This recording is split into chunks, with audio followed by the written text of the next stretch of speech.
নমস্কাৰ বন্ধুসকল, স্বাগতম জনাইছোঁ মই ৰূপম শইকীয়াই মোৰ নতুন ইউটিউব চেনেল RTV-লৈ। আজি মই আপোনালোকক দেখুৱাম অসম ইতিহাসৰ এক বৰ্ণিল অধ্যায়, য'ত এজোপা বেঙেনা গছে ইতিহাস সৃষ্টি কৰিছে। 600 বছৰীয়া এজোপা গছে। আজি মই আপোনালোকক দেখুৱাম সেই গছজোপা। ব'লক পোনে পোনে আমি যাত্ৰাটো আৰম্ভ কৰোঁ।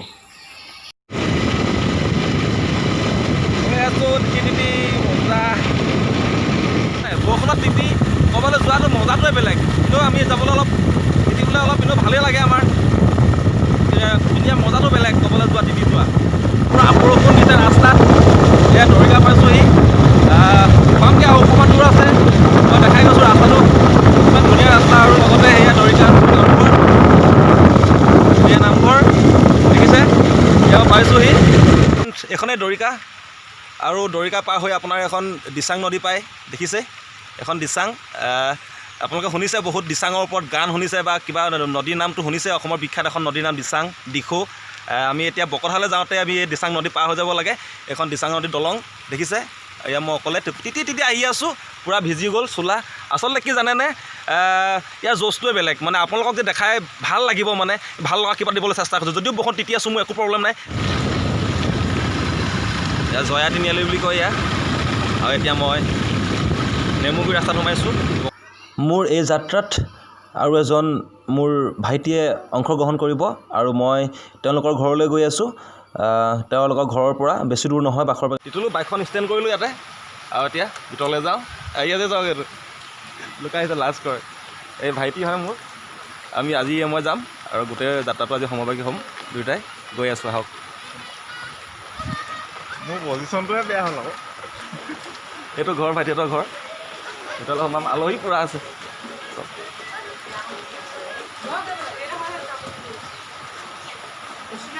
তিতিলোঁ দিছেনে?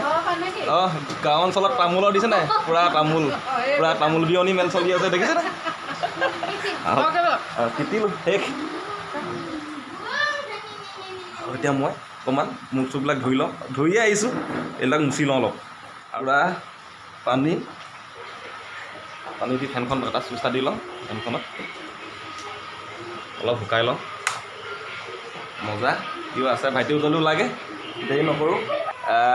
এই দিছে তামোল, লগত কাষত চাদা আছে, আৰু এইটো চূণ। আমাৰ এইটো তামোলৰ লগত যদি চূণ চাদা নাখায় তো খাই লাভ নাই, মানে তামোল এনেই। মানে সেইটো আমাক বুঢ়া মানুহবিলাকে কয়, আগৰ পুৰণা মানুহবিলাকে কয়। সেইকাৰণে আমিও সেইটোকে লৈছোঁ আৰু। মজা বৰ কুইক কৰাই থাকিব লাগে, সেইটো কাৰণে তামোল কাম মই একে নাখাওঁ। বৰ আমাৰ তামোল কাম কুইক কৰাবলৈ দিব নোৱাৰে। এই ৰঙা হৈ গৈছে, দেখিছে নাই? চাহ একাপ খাই যাওঁ বুলি কৈছিলোঁ যে, চাহ একাপ বৈ দিছে ধুনীয়াকৈ। এই চাহ একাপ খাই লওঁ ধুনীয়াকৈ চাহকাপ খাই লওঁ, আৰু তাৰপৰা যাত্ৰাটো আৰম্ভ কৰি দিওঁ। আৰু লগতে এইটো বৰফি, লোকেল বৰফি, চুজি বৰফি। মানে এইটো ঘৰতে বনাইছে, দেখিছে নাই? ঘৰুৱা খাদ্য বনাই, পূৰা গৰম হৈ আছে। মজা। যাওঁগৈ এতিয়া যাওঁগৈ। সকলোকে বাই বাই ক'লোঁ, টাটা ক'লোঁ, যাওঁগৈ আৰু এতিয়া। যাওঁ। আৰু ভাইটিটো মোৰ লগত যাব, আৰু বাকীবিলাক চব ঘৰতে বাই বাই আৰু। পিন্ধি লওঁ কৈছোঁ, আৰু তাৰ বাইকখনত যাওঁ। মোৰ বাইকত তেল কম আছে। আচল কথাটো এইটোৱে মানে। আৰু এইটোৱে বাইকখন চলাই যাব, আকৌ মই এতিয়া বাইকত উঠি লওঁ। ব'লক এতিয়া আমি গৈ থাকোঁ জেগালৈ। আজিকালি ট্ৰেক্টৰ খেতি হোৱাৰ পৰা এইবিলাক যান্ত্ৰিকতাৰ যুগতো তথাপিও আমাৰ ইয়াত হেৰাই যোৱা নাই। আমাৰ পথাৰত হাল আৰু ম'হৰ হাল পাই গৈছোঁহি। বন্ধুসকল, আমি নিজৰ গন্তব্যস্থান পাই গ'লোহি, আৰু এতিয়া আপোনালোকক দেখুৱাই আছোঁ গছজোপা। এইফালে সোমাব লাগে।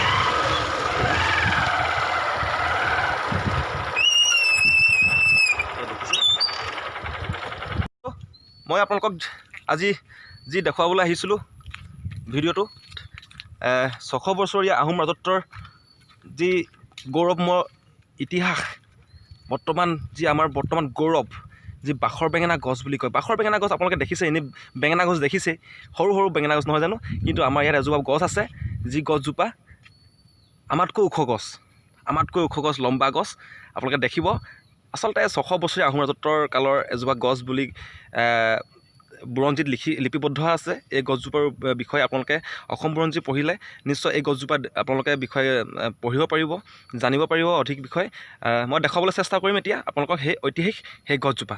আহকচোন। যি আজব পৃথিৱী, মানে ক'বলৈ গ'লে যি আজব কিছুমান কাহিনী আছে বা কিছুমান আচৰিত কিছুমান বস্তু আছে, যি সমল আছে, আপোনালোকে নিশ্চয় গম পায় যে কুতুব মিনাৰ বা তাজমহল এনেকুৱা ধৰণৰ যি আপোনালোকৰ পেৰিছৰ সেইবিলাক গম পায় আপোনালোকে, কিছুমান আজব কিছুমান কাহিনী আছে বা আজব কিছুমান পৃথিৱীত কিছুমান আচৰিত ধৰণৰ কিছুমান সমল আছে। তো সেই সমলজোপাৰ লগতো এই গছজোপা যি বাখৰ বেঙেনা, এই বাখৰ বেঙেনা গছজোপাও সেই গছজোপাৰে লগতে পৰে বুলি মই সকলো বিশ্বই জানে বা পৃথিৱীয়ে জানে বা আমাৰ সমগ্ৰ ভাৰতবাসীয়ে বা অসমবাসীয়েও জানে।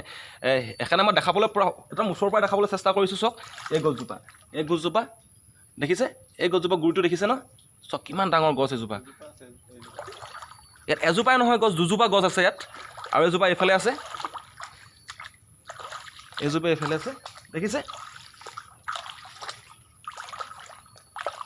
দেখিছে এজোপা গছ। আচলতে কি হ'ল, আমি জানিবলৈ পোৱা মতে ইয়াৰ যি বিভাগ আছে, ইয়াৰ যি ব্যাগুম বিভাগ আছে, এই বিভাগটোৱে জানিবলৈ দিয়া মতে এই গছজোপা প্ৰায় 600 বছৰৰ ওপৰ হ'ল বুলি বৰ্তমান জানিবলৈ দিছে। তথাপিতো আমি বুৰঞ্জীটো পঢ়িবলৈ পাওঁৱেই ইয়াৰ বিষয়ে, আপোনালোকে নিশ্চয় জানে। কিছুমান বিষয়ে আমি পঢ়িবলৈ পাওঁ। আপোনাৰ 600 বছৰ আহোম ৰাজত্বৰ এইজোপা গছ আপোনাক দেখালোঁ। আপোনালোকে চাব, আহিব। আৰু আমাৰ শিৱসাগৰলৈ আহিলে অকল ৰংঘৰ, কাৰেংঘৰ, তলাতল ঘৰ চাই আপোনালোকে শেষ নকৰিব। আহিব, এই বাখৰ বেঙেনাও চাবলৈ আহিব। বাখৰ বেঙেনা চালে আপোনালোকৰ মনটো ভাল লাগিব। ইয়াৰ ওচৰৰ অঞ্চলবিলাক খুব ধুনীয়া, গাঁৱলীয়া অঞ্চল। আমাৰ গাঁৱৰ পৰিৱেশ আছে সম্পূৰ্ণভাৱে। বৰ্তমান খেতি পথাৰ ছিজন, আপোনালোকে আহিলে বহুত ভাল পাব। এপাহ দুপাহকৈ এনেই ফুল কলি মেলা দেখিছোঁ। এইটো চাওক আপোনালোকে, এইটো বেঙেনা কলি ওলাইছে, দেখিছে? ইয়াতে আৰু ওলাইছে ক'ৰবাত সৰু সৰু কলি ঢেৰ ওলাইছে। আপোনাৰ বৰ্তমান ফুল ফুলিবলৈ ষ্টাৰ্ট কৰিছে, আৰু কেইদিনমানৰ পিছত ইয়াত আপোনালোকে এই বেঙেনা গছৰ পৰা ডাঙৰ ডাঙৰ বেঙেনা হ'ব। আৰু শিৱসাগৰ জিলাত বহুতো আপোনাৰ তথ্য আছে, বহুতো সমল আছে, পৌৰাণিক সমল আছে। ৰংঘৰ আছে, কাৰেংঘৰ আছে, তলাতল ঘৰ আছে, বিভিন্ন ধৰণৰ মৈদাম আছে, চুকাফাত আমাৰ ৰজা মহাৰজাৰ মৈদাম আছে। সেই মৈদামসমূহ আপোনালোকে নিশ্চয় দেখিছে। কিন্তু তাৰ ভিতৰতো এজোপা আমাৰ ইয়াত 600 বছৰীয়া এক আচৰিত এজোপা গছ আছে। সেই গছজোপা 600 বছৰ যত্ন কৰি আছে। সেই গছজোপাৰ নাম হৈছে বাখৰ বেঙেনা। হয় বন্ধুসকল, আজি এই ভিডিঅ'টো ইয়াতে সামৰণি মাৰিছোঁ। আৰু অনাগত দিনত অধিক ভিডিঅ' চাই থাকিবৰ বাবে মোৰ এই নতুন চেনেলটো RTV এণ্টাৰটেইনমেণ্ট চেনেলটোত আপোনালোকে ছাবস্ক্ৰাইব কৰিবলৈ নাপাহৰিব, আৰু লগতে কাষতে থকা বেল আইকনটো বজাই দিব। ধন্যবাদ।